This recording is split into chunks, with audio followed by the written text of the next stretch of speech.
Hormuz കടലിടുക്ക് തുറക്കാൻ ഇറാനുമേൽ സമ്മർദ്ദവുമായി കൂടുതൽ രാജ്യങ്ങൾ രംഗത്ത്. ചരക്കു കപ്പലുകൾക്ക് നേരെയുള്ള ആക്രമണം അവസാനിപ്പിക്കണമെന്നും കപ്പൽ പാത തുറക്കണമെന്നും 20-ലധികം രാജ്യങ്ങൾ ആവശ്യപ്പെട്ടു. അതേസമയം UAE അടക്കമുള്ള ഗൾഫ് രാജ്യങ്ങൾക്ക് നേരെ 22ാം ദിവസവും ഇറാൻ വ്യോമാക്രമണം തുടരുകയാണ്.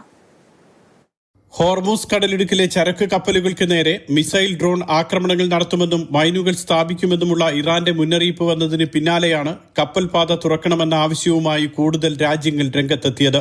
UAE, Britain, France, Germany, Italy, Japan, Canada, Australia, Norway തുടങ്ങി 21 രാജ്യങ്ങൾ ഇതു സംബന്ധിച്ച് പ്രസ്താവന ഇറക്കി. നിരായുധരായ ചരക്കു കപ്പലുകൾ ആക്രമിക്കരുതെന്നും ഹോർമുസ് കടലിടുക്ക് തുറക്കണമെന്നുമാണ് പ്രധാന ആവശ്യം. എണ്ണ, പ്രകൃതിവാതക പാടങ്ങൾക്ക് നേരെയും സാധാരണക്കാർക്ക് നേരെയും ഇറാൻ നടത്തുന്ന ആക്രമണങ്ങളെയും ഈ രാജ്യങ്ങൾ വിമർശിച്ചു.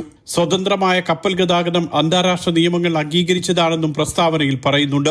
ഇന്ത്യൻ മഹാസമുദ്രത്തിലെ അമേരിക്കൻ ബ്രിട്ടൻ വ്യോമതാവളമായ ഡീഗോ ഗാർഷ്യ ദ്വീപ് ആക്രമിച്ച ഇറാൻ നടപടിയെ ബ്രിട്ടൻ രൂക്ഷമായി വിമർശിച്ചു. ഇറാനിൽ നിന്നും 4000 കിലോമീറ്റർ അകലെയുള്ള ദ്വീപിനെ ആക്രമിച്ചതിലൂടെ ഇത്ര അകലെയുള്ള ലക്ഷ്യത്തിലേക്ക് പോലും ആക്രമണം നടത്താൻ കഴിയുമെന്ന മുന്നറിയിപ്പാണ് ഇറാൻ നൽകുന്നത്.